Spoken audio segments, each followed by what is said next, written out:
1 Timotius 1 ayat yang ke-12 sampai 17. Kira-kira sudah dapat semuanya Bapak Ibu Saudara? Sudah dapat? 1 Timotius. Nah, itu yang benar kan? Oke. Sudah dapat Bapak Ibu Saudara? Oke. Yang punya Alkitab di handphone juga boleh dibuka karena isinya sama. Tapi jangan keluar dari aplikasi Alkitab ya. Mudah-mudahan jangan lari ke IG, lari ke Facebook. Nanti pulang ibadah baru buka, ya Nang ya? Oke. Lanjut dulu. Judul perikopnya Bapak Ibu Saudara, sama-sama dulu kita baca judul perikopnya dalam Alkitab kita. 1, 2, 3 ya. Oke, itu juga yang saya angkat tema kita. Oke ya. Saya membacakan ayat yang pertama Bapak Ibu Saudara, ayat yang ke-12, saya tahu ayat yang genap. Bapak Ibu Saudara, ayat yang ganjil atau ayat 13 sampai selesai. Saya ayat yang genap. Bapak Ibu Saudara, ayat yang ganjil sampai ayat yang ke-17. Nanti 17 Bapak Ibu Saudara kita sama-sama ya. 17 kita sama-sama membacakannya. Saya bacakan ayat ke-12. Aku bersyukur kepada Dia, yaitu Yesus Kristus ya, yang menguatkan aku, yaitu jawabnya di sini, yaitu Kristus Yesus Tuhan kita, karena Ia menganggap aku setia dan mempercayakan pelayanan ini kepadaku.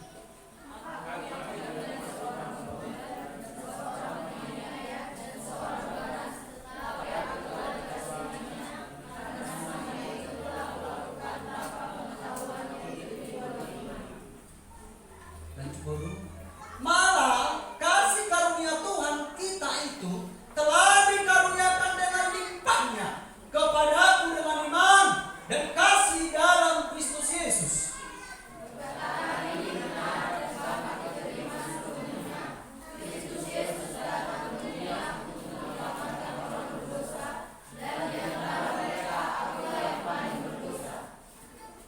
Tetapi justru karena itu aku dikasihani, agar dalam diriku ini sebagai orang yang paling berdosa, Yesus Kristus menunjukkan seluruh kesabarannya. Dengan demikian aku menjadi contoh bagi mereka yang kemudian percaya kepadanya dan mendapat hidup yang kekal. 17 sama-sama, 1, 2, 3 ya.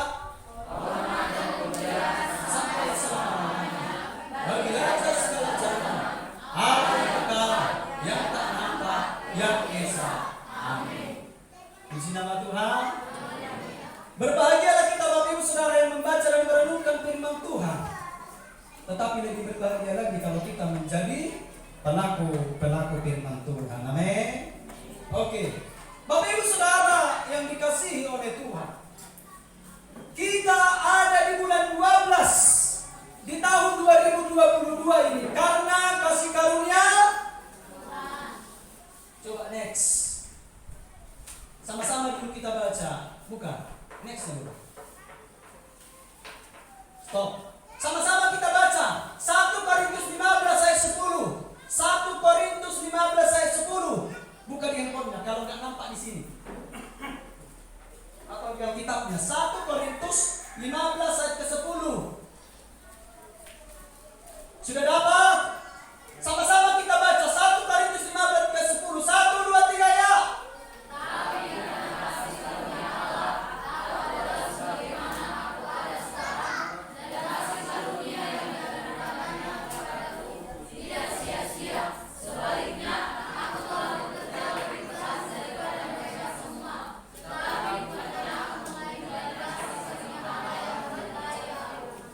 Amin. Amin. Tetapi karena kasih karunia Allah, aku adalah sebagaimana aku ada sekarang, dan kasih karunia yang dianugerahkannya kepadaku. Bapak Ibu Saudara, salam dulu kiri kananmu, sekaligus ingatkan dia, kamu ada sekarang di sini karena kasih karunia Allah. Salam.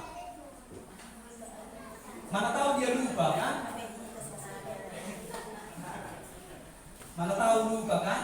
Mana tahu ada di antara kita bukan karena kuat dan gagah. Kita katakan kita ada duduk di gereja ini bisa memuji memuliakan Tuhan karena siapa? karena kasih karunia Allah. Amin. Amin. Jadi jangan ada di antara kita pantas so hebat, ya. Amin. Kita tidak ada yang hebat. Amin. Amin. Sama nomor menjawab. Sudah lapar Bapak Ibu Saudara? Maksudku kalau sudah lapar kita tutup. Enggak apa-apa, yang penting sudah kita baca firman Tuhan itu kan. Maksud saya penjelasannya biar Roh Kudus nanti menjelaskan masing-masing. Itu maksud saya. Oke. Kita ada saat ini, kita boleh, dan juga Bapak Ibu Saudara, kita bulan 12 ini di tahun 2022. Waktu kita memasuki tahun 2022, Januari kemarin tahun baru, kita kan nggak pernah berpikir bahwa kita ada saat ini kan? Kan? Jangan-jangan bulan Tuhan jemput saya, jangan-jangan bulan begitu kan? Pikiran kita kan? Tapi toh juga kita ada sekarang. Puji Tuhan.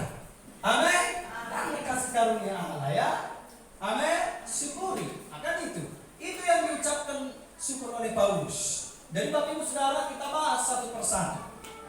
Jadi kasih karunia Allah itu bekerja luar biasa. Bukan hanya memelihara kehidupan kita yang sakit disembuhkan dan lain sebagainya. Lebih dari itu kasih karunia Allah. Oke. Di sini dikatakan juga di sini, aku telah bekerja lebih keras daripada mereka itu Paulus menjelaskan daripada rasul-rasul yang lain, termasuk ke-12 rasul. Ke-12 rasul itu Bapak Ibu Saudara yang dipilih Tuhan secara langsung, face to face dengan Tuhan.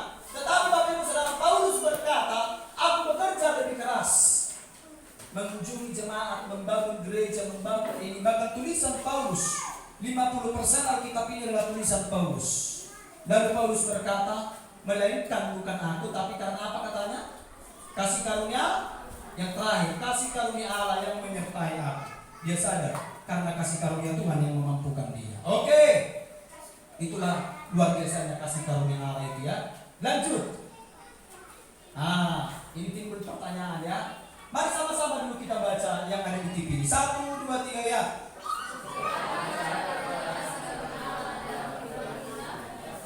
Oke. Bapak Ibu Saudara, kasih karunia Allah bekerja dan berkarya dalam kehidupan kita, bukan hanya menyertai kita hari demi hari. Ya, kita ada sampai sekarang ini memang betul karena kasih karunia. Kita tidak bisa pungkiri. Amin. Tapi kasih karunia Allah bukan hanya sekedar itu. Iya kan? Yang tidak Kristen pun sampai hari ini hidupnya. Iya kan? Yang tidak percaya Kristus pun sampai hari ini. Bahkan lebih enak hidupnya daripada kita. Iya kan? Iya kan? Mau saya tunjukkan? Enggak apa-apa kan kira-kira begitu. Sebut saja dia aja seperti enggak percaya Kristus orang ini. Tapi kehidupannya lebih baik daripada kita. Tetapi masuk surga ini persoalannya kan? Itu persoalannya. Nanti kita akan bahas. Oke ya? Cara kasih karunia Allah bekerja dalam kehidupan kita. Next. Yang pertama, catat baik-baik. Catat dalam Alkitabmu. Enggak apa-apa. Ada outline yang kosong, catat aja. Ya kan? Enggak salah Bapak Ibu Saudara. Yang penting kau ingat. Bapak Ibu Saudara mau lihat Alkitab saya ini? Coret-coret ini. Kalau ada bilang salah, dicoret-coret, enggak ada yang salah. Biar saya menjelaskan nanti. Nah kan? Saya tandai. Jadi Bapak Ibu Saudara, kalau tanya Bapak Ibu Saudara, di mana hukum Taurat? Saya ingat nanti mau kitabnya di Keluaran berapa? Langsung saya sudah tandai. Keluaran 20. Dan kira-kira begitu kan? Jadi membuat dayanya kita yang cepat. Kira-kira begitu ya. Tapi jangan pula kau bilangkan semua, kan gitu kan? Itu bukan hanya diingat lagi, tidak bisa dibaca kan, dicoret semua. Ini kan kita di garis bawahi. Ini membuat kita cepat mengingat ya. Oke, amin. Oke, catat baik-baik ya, supaya kita semakin memahami. Nanti baru kita merayakan Natal di Natal selanjutnya, kita memahami bagaimana Tuhan berkarya dalam kehidupan kita ataupun dalam dunia. Oke, mari sama-sama baca ayat yang pertama. Bagaimana cara kasih karunia bekerja? 1, 2, 3 ya.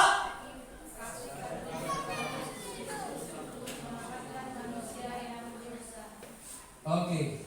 Kasih karunia Tuhan Yesus Kristus untuk menyelamatkan manusia yang berdosa. Lanjut dulu.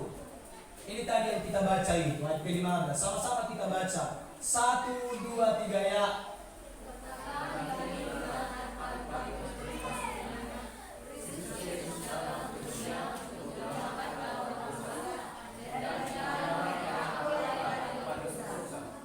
Oke. Ini juga berbicara Natal ya. Paulus berkata,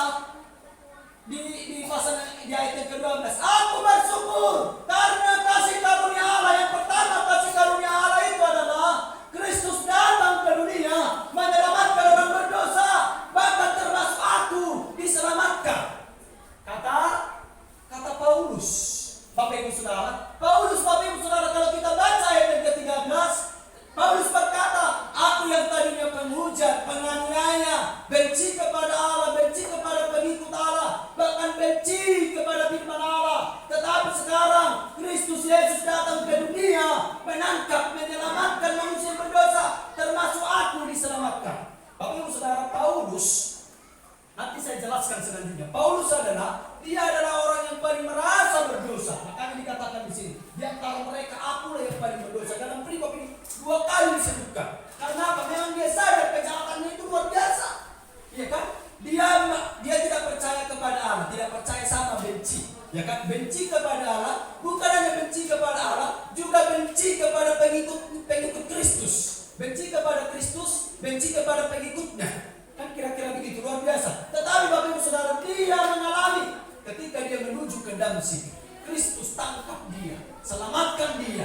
Ditangkap, bukan yang dulunya penganiaya, penhujat, bukan hanya diubah berhenti penhujat, berhenti menganiaya, tetapi apa? Dia diselamatkan. Amin. Amin. Tahunnya diselamatkan. Tahunnya diselamatkan. Namanya tercatat di surga. Amin. Jadi kalau seandainya kita besok mati, kita masuk surga. Iya kan? Makanya Bapak Ibu Saudara, persoalannya kita nggak tahu nama siapa yang sedang tercatat di surga ini. Tapi Paulus menyadari Kristus datang untuk menyelamatkan Paulus, sehingga nama Paulus tercatat di surga. Kalaupun dia mati, namanya sudah tercatat di surga. Makanya Filipi 1:21 dikatakan, kalaupun aku hidup, itu adalah keuntungan. Itu hidup untuk memuliakan Tuhan. Tapi kalau mati, keuntungan karena bertemu dengan Yesus Kristus. Kita kalau mati kayak mana? Bertemunya kita dengan Kristus? Atau dengan artis-artis Hollywood? Iya kan? Hollywood yang seperti Michael Jackson, iya kan? Dan lain sebagainya. Orang itu masuk neraka itu kan? Kira-kira begitu ya. Oke. Jadi Bapak Ibu Saudara, poin yang pertama adalah kasih karunia Kristus menyelamatkan kita yang berdosa. Coba lanjut dulu. Ini kurang paham kita ini. Coba sama-sama dulu baca. Roma 5 ayat 12. Roma 5 ayat 12. Sama-sama kita baca. 1, 2, 3 ya.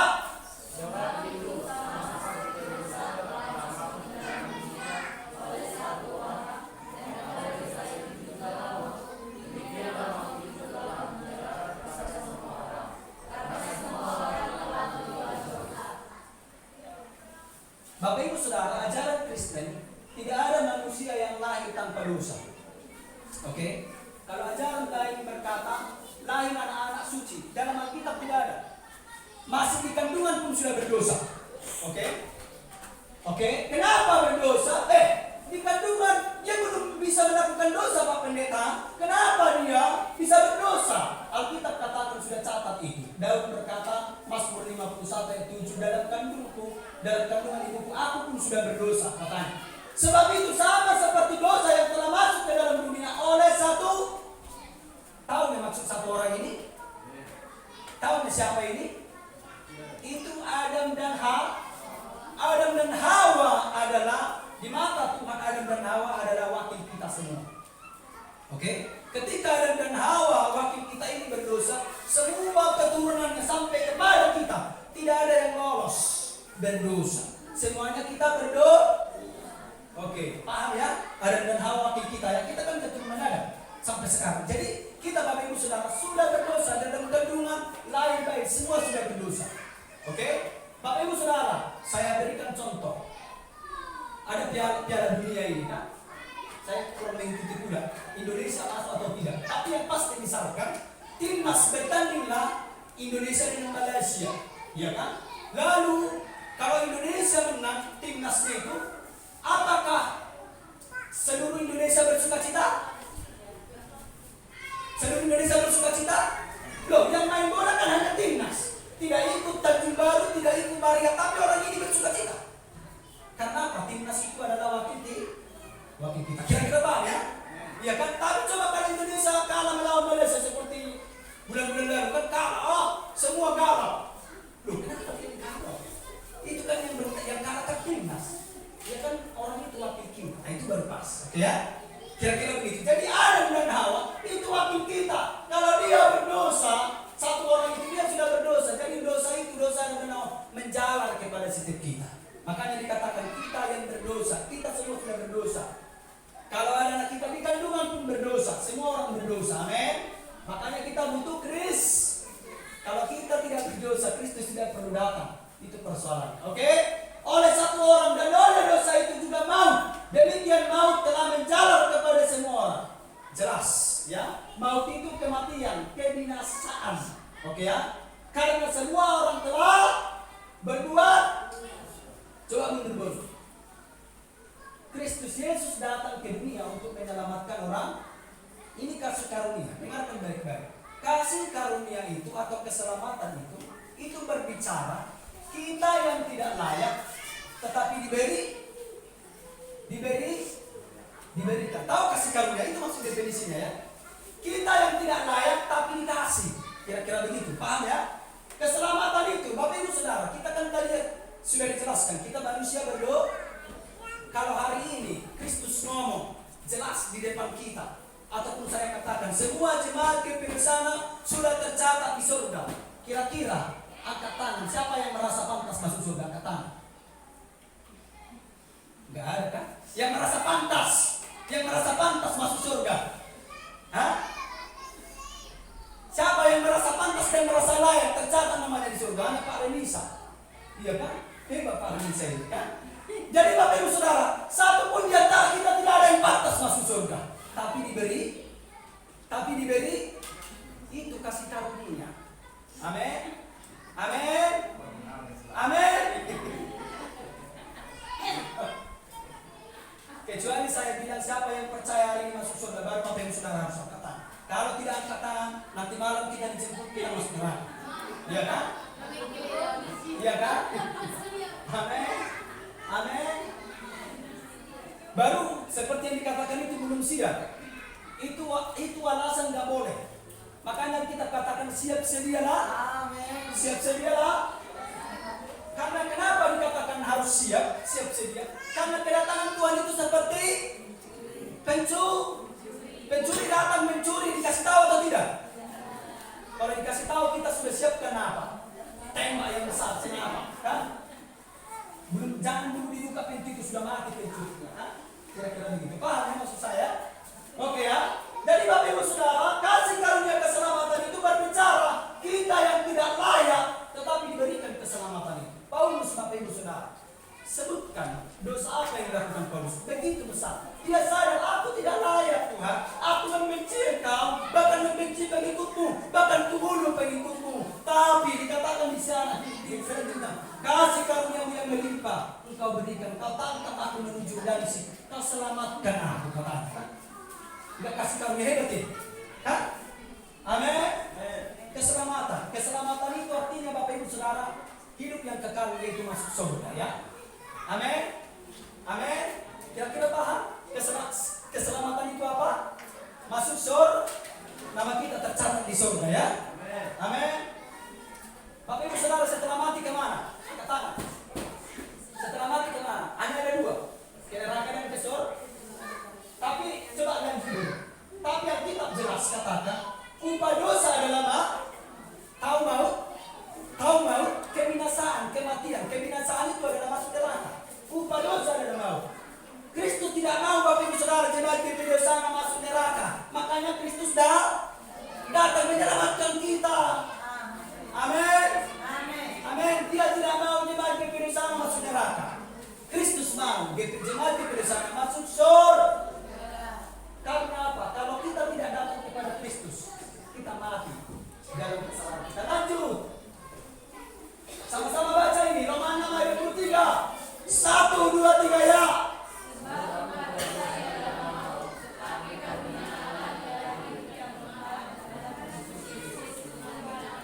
Sama-sama lagi baca sekali lagi. 1, 2, 3 ya.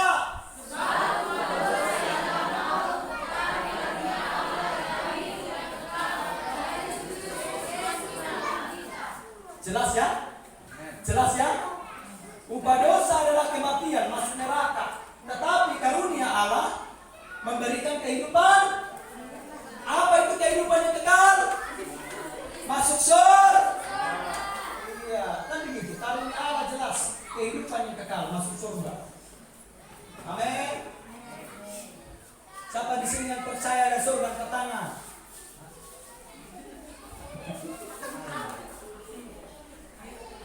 Siapa di sini yang percaya ada surga? Angkat tangan. Yang percaya. Puji Tuhan, amin. Amin. Berarti kalau Bapak Ibu Saudara percaya masuk surga, kalau ada itu surga, berarti kita pasti masuk surga. Siapa di sini yang percaya dan neraka? Angkat tangan. Yang percaya dan neraka? Angkat tangan. Yang percaya. Siapa di sini yang mau masuk neraka? Angkat tangan. Enggak ada. Berarti datang kepada Kristus. Bapak Ibu Saudara, tanpa kita angkat tangan mau masuk neraka, kita sudah pasti masuk neraka. Karena jelas ubah dosa adalah mau. Tapi Kristus datang hari ini, kan yang datang. Kristus datang, terima dalam hatimu supaya apa? Kita dipindahkan dari neraka menuju, kan jelas di situ dikatakan kan. Paulus yang Bapak Ibu Saudara, dibandingkan kejahatan Paulus daripada kejahatan Bapak Ibu Saudara, nggak ada apanya, nggak ada imbangnya. Kalau Paulus 10, kita itu masih sama. Ya kan? Nanti saya jelaskan apa dosa Paulus yang terbesar. Kan? Tapi Bapak Ibu Saudara, yang dosa besar begitu pun bisa dipindahkan Kristus dari neraka ke surga. Amin. Kasih karunia Kristus cukup menyelamatkan kita atau memindahkan kita dari neraka ke surga. Ya, pertolongan Tuhan cukup. Pertolongan kita yang manusia yang menolong sesama kita terbatas. Pertolongan Tuhan tidak. Amin.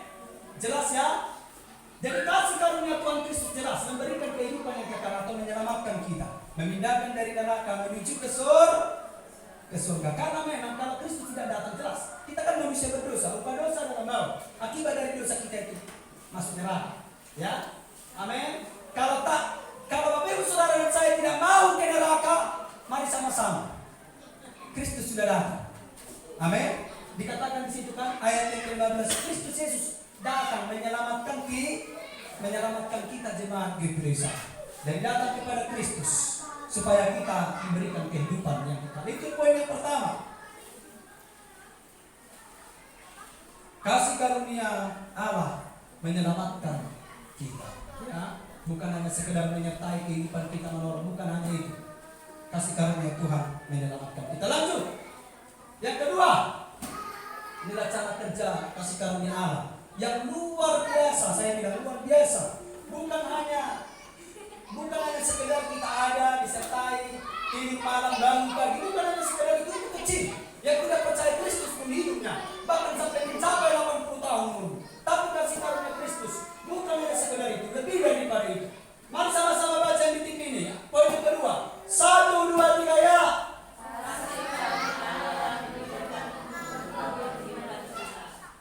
Satu kali lagi baca. 1, 2, 3 ya. Kasih karunia Allah diberikan untukmu.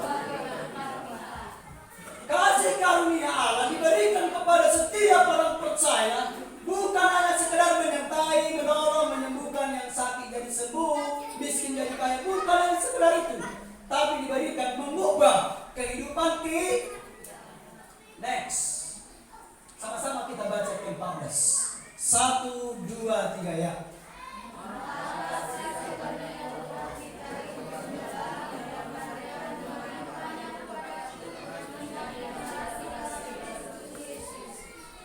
Kurang serentak kita. Sama-sama dulu kita baca. Semua ya, tanpa terkecuali. Ayat 14. 1, 2, 3 ya. Maka kasih karunia Tuhan kita itu telah dikaruniakan dengan limpahnya kepadamu dengan iman dan kasih dalam Kristus Yesus. Kasih karunia Allah itu diberikan, dikaruniakan melimpah. Paham ya? Melimpah, bukan setengah, bukan seperempat, bukan setengah perempat, bukan, melimpah, penuh. Oke ya? Amin. Jadi Bapak Ibu Saudara, kasih karunia Tuhan Yesus Kristus bukan hanya menyelamatkan. Setelah kita diselamatkan, baru kehidupan kita diubah. Paulus malah kasih karunia Tuhan kita itu telah dikaruniakan dengan limpahnya. Kasih karunia yang melimpah ini yang dialami Paulus ini, persoalannya apa? Kan kira-kira begitu. Lanjut. Inilah kasih karunia Tuhan Yesus itu yang melimpah, yang luar biasa. Ayat 13. Sama-sama kita baca. 1, 2, 3 ya.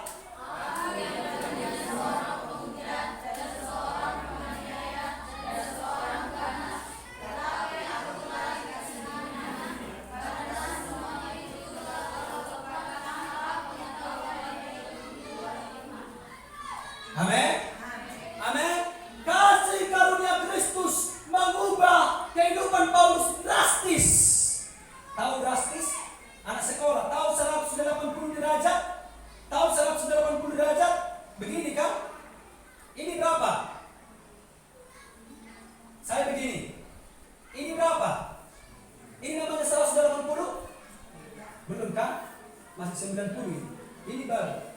Artinya apa? Berubah drastis, seperti membandingkan kan begini kan? Seperti membandingkan telapak tangan. Jadi Bapak Ibu Saudara perhatikan, Paulus yang tadinya adalah itu yang saya buatnya apa namanya? Warna hitam tulisannya. Inilah kehidupan Paulus sebelum mengenal Kristus. Apa dikatakan di sana? Yang pertama Paulus adalah yang kedua, yang ketiga, gadis. Ya kan? Tetapi Bapak Ibu Saudara, kasih karunia Tuhan Yesus merestorasi, mengubah kehidupan Paulus. Bapak Ibu Saudara pernah baca Alkitab? Pernah baca kehidupan Paulus? Pernah? Yang pertama saya sebutkan ya. Paulus adalah benci kepada Allah, benci tidak percaya kepada Allah. Dia bukan hanya benci kepada Yesus Kristus, tapi juga dia benci kepada pengikutnya. Kalau ada orang Kristen, mungkin waktu Paulus belum percaya, kalau kita ada waktu itu, mungkin kita akan dibunuh oleh Paulus. Oke? Jadi dia benci kepada Allah, lalu benci kepada pengikut Allah. Bukan hanya itu, celakanya ini adalah dosa terbesar. Saya nggak tahu Bapak Ibu Saudara pernah mengalami. Ini dosa yang paling besar. Dia membunuh pengikut Kristus. Ini adalah dosa. Setuju? Setuju? Dia membunuh pengikut Kristus. Ini adalah dosa. Tapi ketika dia melakukan dosa ini, membunuh Kristus, dia merasa ini adalah kebenaran. Ini celaka. Sudah melakukan kesalahan, tapi merasa melakukan kebenaran. Wah, ini celaka yang Bapak Ibu Saudara. Siapa pernah seperti itu di antara kita? Kan? Melakukan kesalahan, tapi merasa sudah melakukan kebenaran. Wah, ini kacau. Iya kan? Itulah yang dilakukan oleh Paulus ya. Mudah-mudahan ya, paham ya. Sudah kalian tugas kalian mencuci piring. Kan begitu kan? Rampola. Lalu kalian tidak mencuci piring. Lalu kalian masak kolak. Kan kira-kira begitu. Pulang orang tua dari dalam. Oke, mereka senang. Setelah pulang makan kok. Tapi persoalannya piring tidak kita cuci. Kan kira-kira begitu kan? Jadi, wah, pasti nanti mamaku dengan bapakku senang ketika mereka masuk dapur, wangi kolak sudah. Tapi dia tidak kena cuci. Kan begitu kan? Sudah jelas kalian salah. Tidak apa namanya? Tidak mencuci piring. Tapi kalian seolah-olah itu benar. Padahal itu kesalahan yang paling parah. Makanya supaya kita mengerti ya, melakukan kesalahan tapi merasa melakukan kebenaran itu yang paling kacau. Ya kan? Itulah yang dilakukan oleh Paulus, Bapak Ibu Saudara. Ketika dia membunuh, dia minta surat dari kaisar untuk membunuh orang-orang pengikut Kristus. Dan celakanya, dia merasa itu kebenaran. Dia merasa sudah melakukan firman Tuhan. Ketika dia membunuh orang-orang Kristen, wah, sudah melakukan firman Tuhan. Termasuk Bapak Ibu Saudara, termasuk ketika orang-orang Yahudi melempari Gamaliel. Tahu Gamaliel? Kisah para Rasul melempari Gamaliel. Paulus ada di situ. Dia menjadi penonton. Artinya apa? Tidak dibilang. Gamaliel itu Bapak Ibu Saudara kan batuan yang luar biasa. Ini berapi Tuhan. Makanya ketika dia dilempari orang-orang yang melihat itu, kemudian Tuhan terpancar di langit. Kan? Tetapi Bapak Ibu Saudara, kalau ada orang Bapak Ibu Saudara, misalkan ada orang dikeroyok di sana. Ini sudah jelas tidak salah, karena ini tidak salah. Dikeroyok, kan begitu. Bapak Ibu Saudara hanya penonton. Menurut Bapak Ibu Saudara itu berapa atau tidak? Hah? Bapak Ibu Saudara tidak beda, tapi ikut menjadi penonton. Diam gitu loh, tidak ada aksi. Bapak Ibu Saudara termasuk ikut atau tidak? Hah? Itulah yang dilakukan Paulus. Dia termasuk ikut membunuh Gamaliel. Karena dia tidak ada satu pembela, termasuk dia. Itu persoalan. Karena apa? Dia merasa itu kebenaran. Itu persoalannya Bapak Ibu Saudara. Tetapi dia sadar Bapak Ibu Saudara, dia lakukan ini katanya apa? Di luar pengetahuan iman. Oke ya? Semakin Bapak Ibu Saudara tahu kebenaran, tetapi Bapak Ibu Saudara lakukan masih yang salah, itu dosa yang paling besar. Paham kira-kira? Bapak Ibu Saudara tidak tahu kalau terlambat itu dosa. Oke, Bapak Ibu Saudara melakukan ada di plusnya. Wajar dia tidak tahu. Tapi kalau sudah tahu melakukan, Bapak Ibu Saudara berpikir apa? Sama itu seperti sekolah. Kalian sekolah sudah masuk jam 7.30, sudah tahu kalian Berarti sudah 365 hari. Kau masuk jam 7.30, tapi kau terlambat. Kan itu kesalahan kan? Makanya wajar dihukum. Iya kan? Hukumannya begitu. Pasti ada hukuman. Gak mungkin masuk. Masuk sudah terlambat. Sudah masuk ke berapa hari lagi 1 tahun. Masuk. Gak apa-apa, terlambat. Sini diri, cuci WC.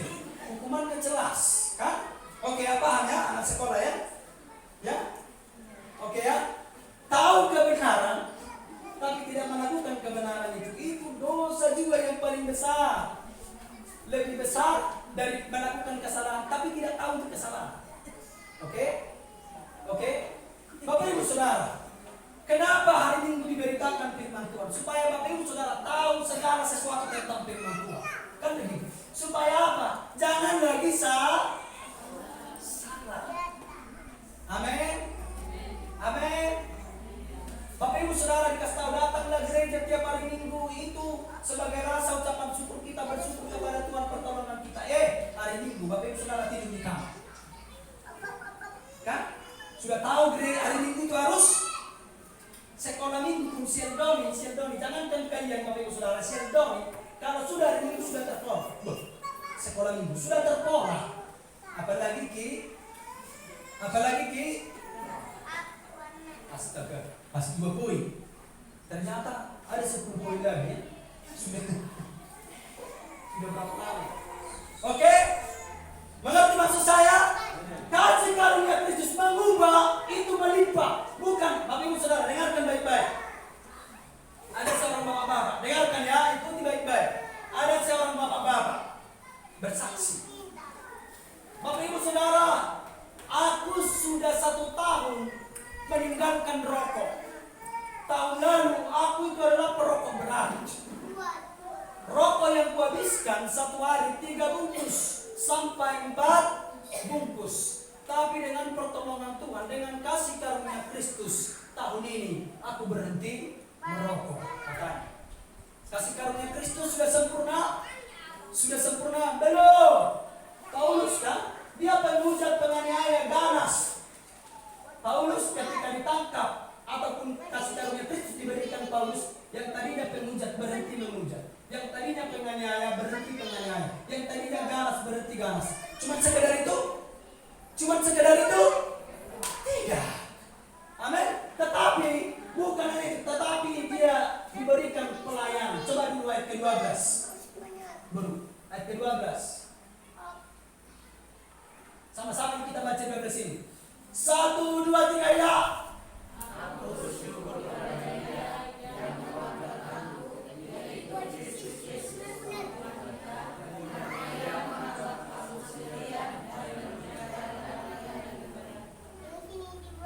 Amin.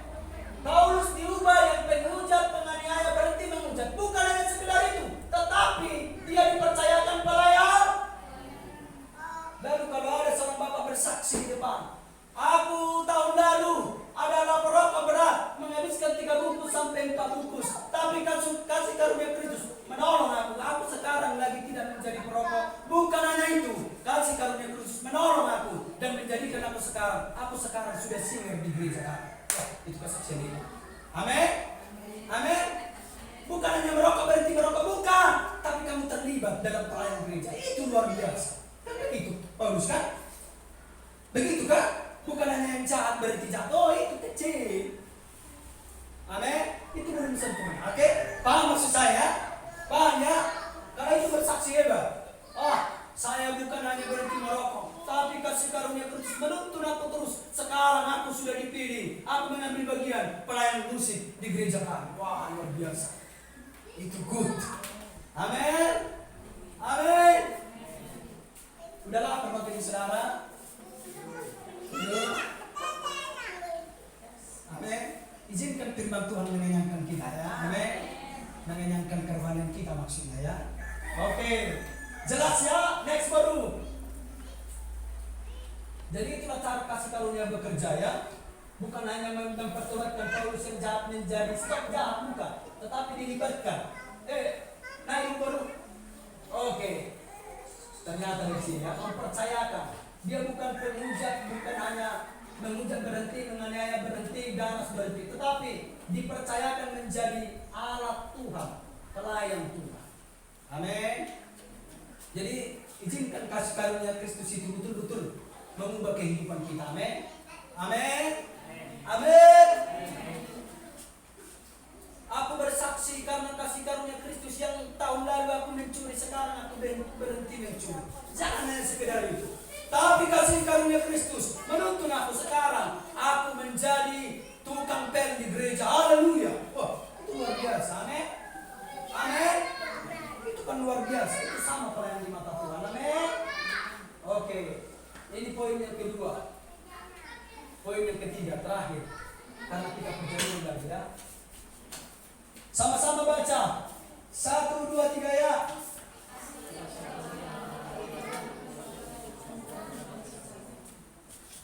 Sama-sama dengan suara keras semua tanpa wajah Bapak Ibu Saudara saya lihat sudah wajah tidak mendukung lagi. Bapak Ibu Saudara, jujur aja ya. Jujur aja, saya sebagai pengkhotbah, sebagai hamba Tuhan, kadang-kadang kami di sini khotbah juga melihat wajah Bapak Ibu Saudara. Kalau wajah Bapak Ibu Saudara sudah mutung tidak mendukung, apa namanya? Bisa hilang konsentrasi kami. Semangat kami kan. Karena oke, mulut saya berbicara, tapi pikiran saya masuk mulai, down mulai. Walaupun tidak masuk, setidaknya Bapak Ibu Saudara senyum. Amin. Amin. Makanya Bapak Ibu Saudara, makanya banyak pendeta itu yang stres. Kan saya pernah katakan kan, pekerjaan tingkat stres yang paling tinggi adalah pendeta. Makanya banyak begini. Karena begini, ini masih 30 orang. Kayak mana yang 1000? Yang 1000 lalu dilihat setengah dari 1000 itu mutu mukanya. Aduh, ini stres lah pendeta ya. Itu sama saja Bapak Ibu Saudara, jemaat itu sama saja ikut membunuh pendeta itu. Tetapi kalau Bapak Ibu Saudara walaupun tidak masuk tapi wajahmu wajah senyum, engkau sedang membantu pendeta mengurangi bunuh diri. Amin. Ya. Amin ya. Oke ya. Semangat ini ya. Kalau kalian semangat, Bapak Ibu Saudara, saya juga ikut semangat. Masih tengah 12 ya. Jam 12 pas nanti pulang ya kita ya. Oke. Amin. Amin. Oke. Sama-sama lagi kita baca dengan suara yang keras. 1, 2, 3 ya. Kasih karunia Allah diberikan untuk menguatkan kita semua. Oke. Kasih karunia Allah tadi yang pertama ngapain? Menyelamatkan ataupun memberikan kehidupan yang kekal. Yang kedua, mengubah kehidupan kita. Yang ketiga, kasih karunia Allah diberikan untuk menguatkan kita semua. Tuhan tahu Bapak Ibu Saudara, Yesus Kristus tahu. Selama kita hidup di dunia, kita tidak akan pernah lepas yang namanya pencoba, tidak namanya lepas dari persoalan. Dulu dikatakan ada statement pendeta, termasuk saya pernah mengatakan, hanya orang matilah yang tidak ada persoalan. Sekarang pun orang mati sudah ada persoalan. Di Jakarta, kalau tidak membayar pajak yang makam yang mati, kuburan itu, wakaf itu didatangkan, ditaruh ke rumah. Ya kan? Jadi itu juga bukan hanya kita hidup. Sedangkan orang mati punya persoalan, apalagi Bapak Ibu Saudara yang hidup. Itu persoalan, ya. Amin. Amin. Kita lebih banyak persoalan. Saya waktu pelayanan di Medan itu kan, ada keluarganya. Pas di Medan itu ada, saya lupa lagi nama apanya itu, wakaf itu kan, mamanya sudah dipungut pajak karena tidak mau didatarkan, mau dibawa ke rumah, kan terpaksa membayar pajak. Agak pikirku kan, iya kan?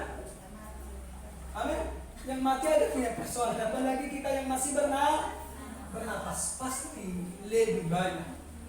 Oke? Tapi nggak usah takut, nggak usah khawatir, nggak usah menggigil, nggak usah apa, karena kasih karunia Kristus diberikan kepada setiap kita, memampukan kita, menguatkan kita. Amin.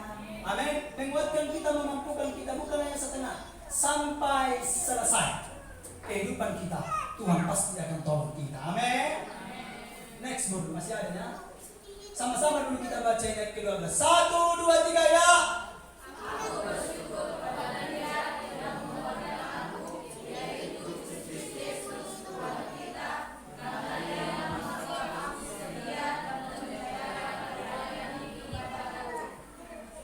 Aku bersyukur kepada Dia, yaitu Yesus Kristus yang dibawa, yang menguatkan aku, memampukan aku mengerjakan pelayanan, menjalani kehidupan ini.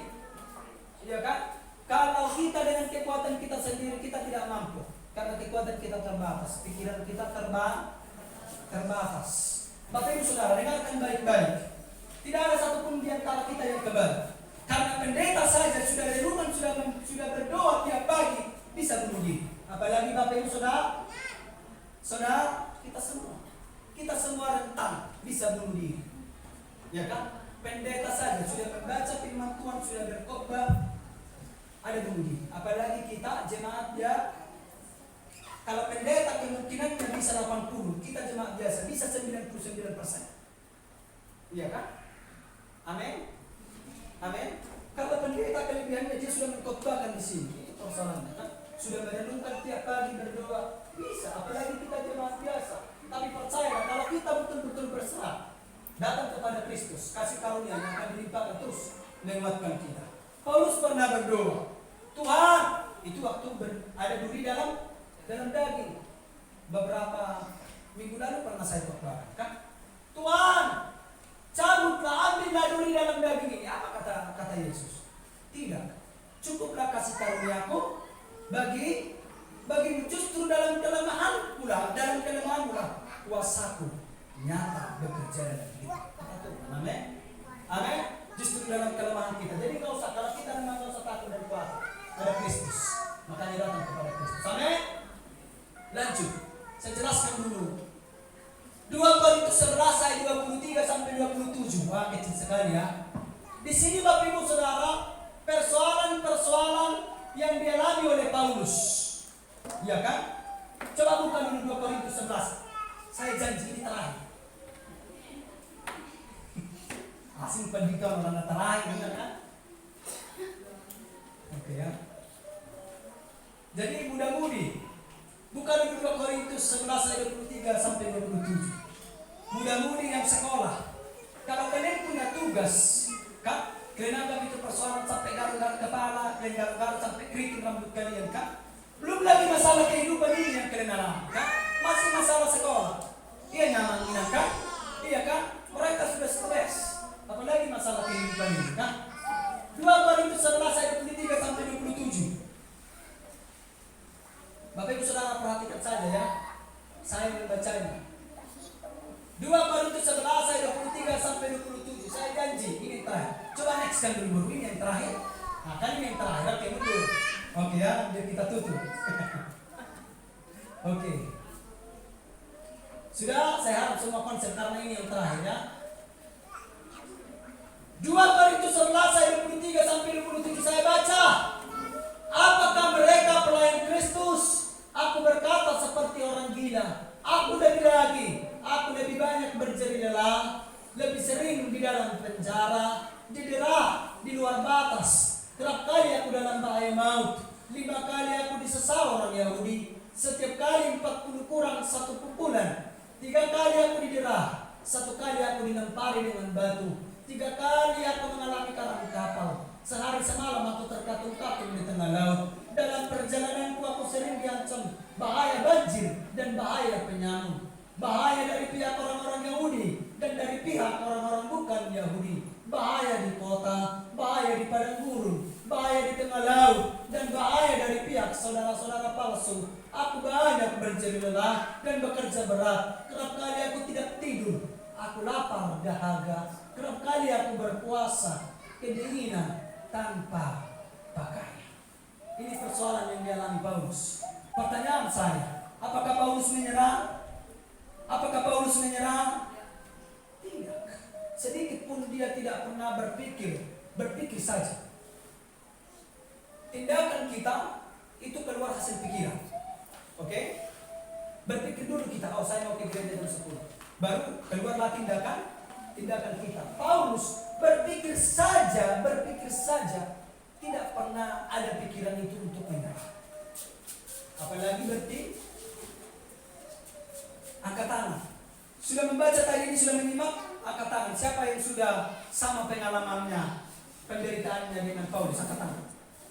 Tidak ada, Kak?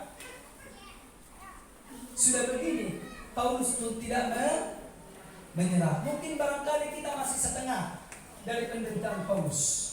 Masakan kita menyerah? Paulus saja yang sudah begini tidak menyerah.